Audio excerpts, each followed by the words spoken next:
Aizvadītajā nedēļas nogalē atpūtas kompleksā Valguma pasaule notika Latvijas gada auto 2008 noslēguma pasākums, kurā tika noskaidrots 2008. gada labākais jaunais auto.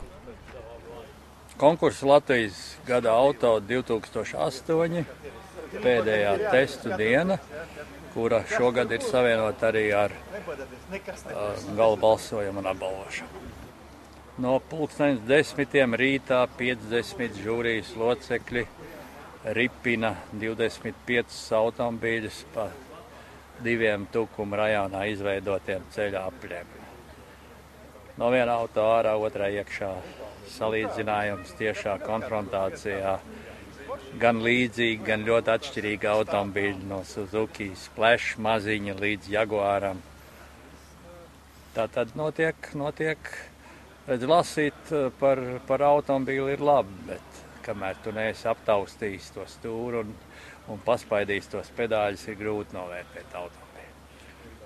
Principā galvenais balsojums ir par titulu Latvijas gada auto, kur netiek šķirotas klases. Latvijas gada auto var būt gan minētais Jaguārs, gan mazais Suzukis, lai gan žūrija ir tā noskaņojusies uz to, ka mēs par Latvijas gada auto vēlam nesevišķi dārgu auto.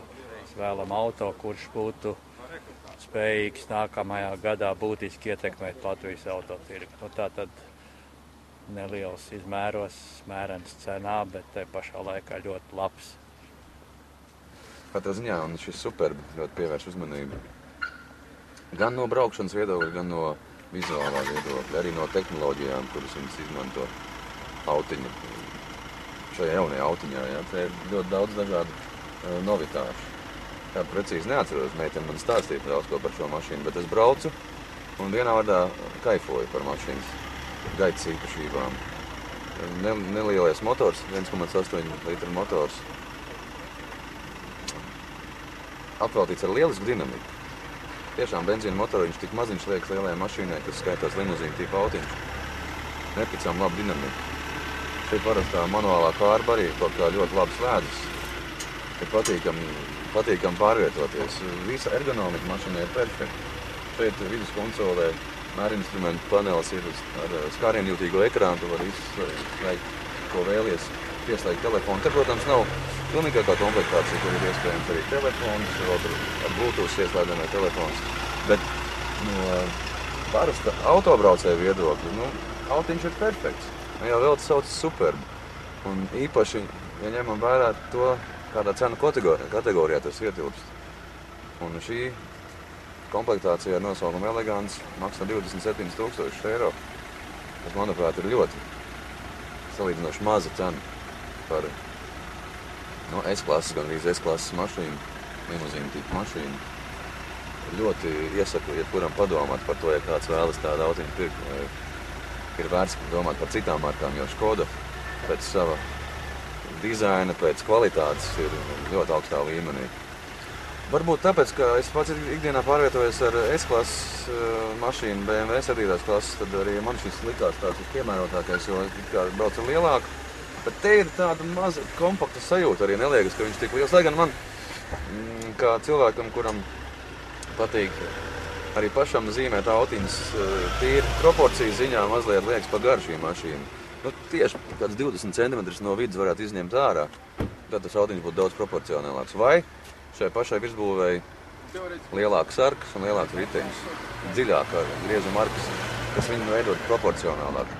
Tā no priekšpuses, no aizmuguras ir perfekti, no profila arī, bet saka mazliet tā sānskatā viņiem mazliet traucē. Tas man prieks. Jo, ka paskatās aizmugurē, tur ir milzīgi daudz vietas. Un uzreiz sajūta, ka šajā mašīnai vajag šoferi, pašam braukt nebūtu īsti. Tā kā pie lietas nepiederētos, tāpēc tas man tā mazliet mulsina. Bet tev noteikti izbraukšu ar Jaguāru.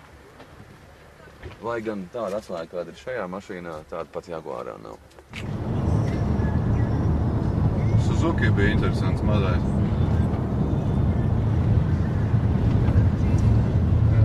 Gudrie stikla tīrītāji, viņi paši ieslēdzās. Sajūtas, laikam lietas sensors ir.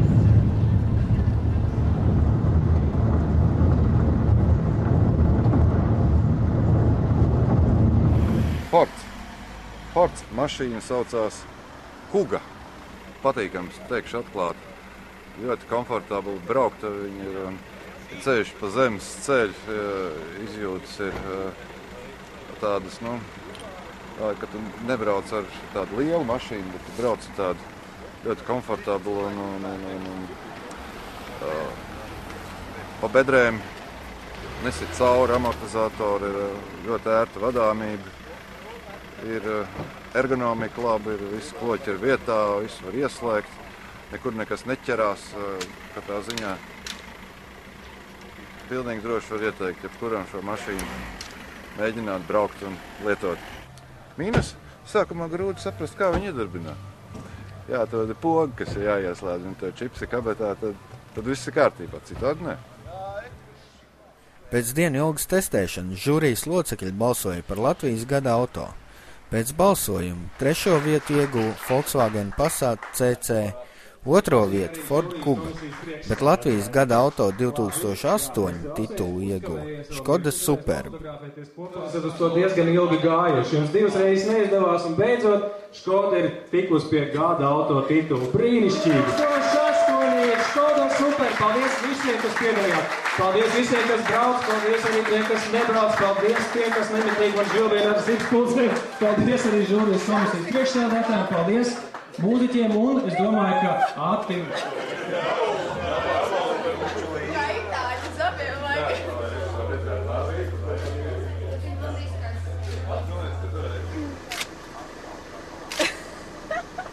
Nevēl tāds priekš patiesībā godvārds.